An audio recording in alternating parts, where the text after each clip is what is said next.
We have research and exploration. I always say be a sponge, ask questions, learn about these other careers that you're interested in or other departments in your workplace. You have to do some research and do some digging. You might have a development plan as a part of this.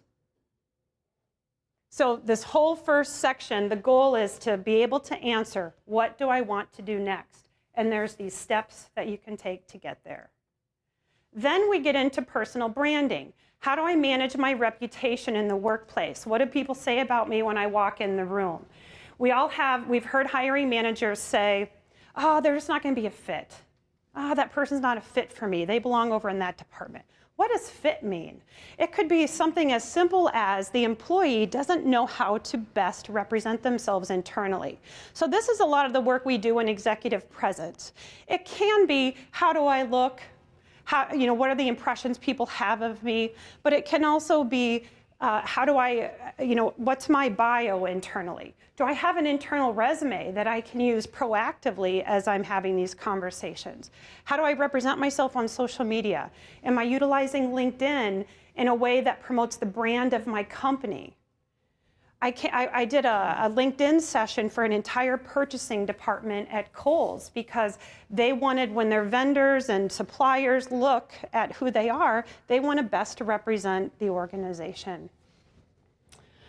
The conversational intelligence is really important, and somebody mentioned communication as one of the career skills.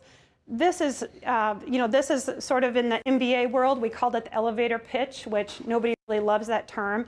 But we have to be able to, when somebody says, what do you do? We have to think about not our titles. We have to think about what is the value that we're bringing to our organizations.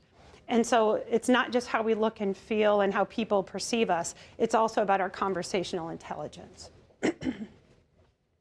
The third step, and so this kind of builds on each other, is how are we building our relationships?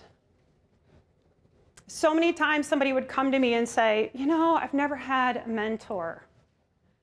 And I'm thinking, well, the mentor isn't going to come tap you on the shoulder and say, can I be your mentor?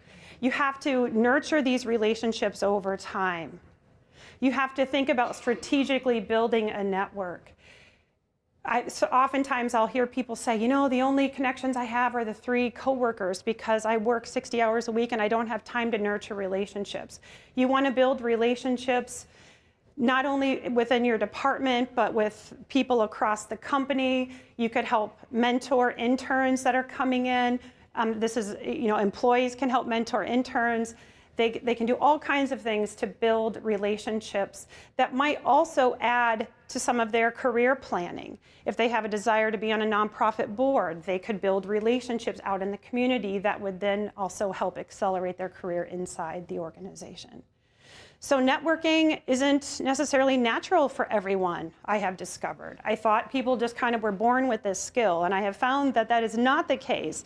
We have to do a little bit to help employees understand what is the best way to follow up? How do you nurture these relationships? What is your role as a mentee as well as your role as a mentor?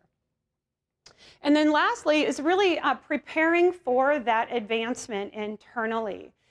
And it kind of hit me when I really was thinking about people who were having trouble accelerating their careers inside, and I'm thinking they're just not interviewing well. And we train our employees how to interview. We train them to interview, be the manager interviewing. We don't necessarily train them how to interview well. And that's what some of the college campuses do really well, is they groom these MBA students and these graduate students so that they can best represent themselves. They learn how to be storytellers and use evidence to back up their thoughts. But we don't really train our employees how to do this. And so maybe there's something here for some of you.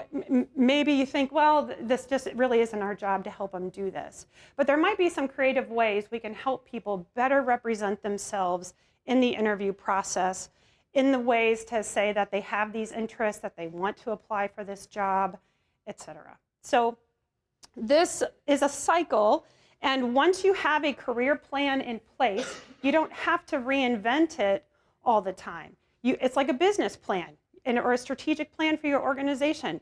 You're just going to revisit it maybe once a year and kind of think about, hey, am I tracking to success? And so with a system like this for your employees, they can kind of guide themselves through this process with a little bit of programming, potentially some training and development, lunch and learns, things like that, as well as some tools, which we'll talk a little bit more about.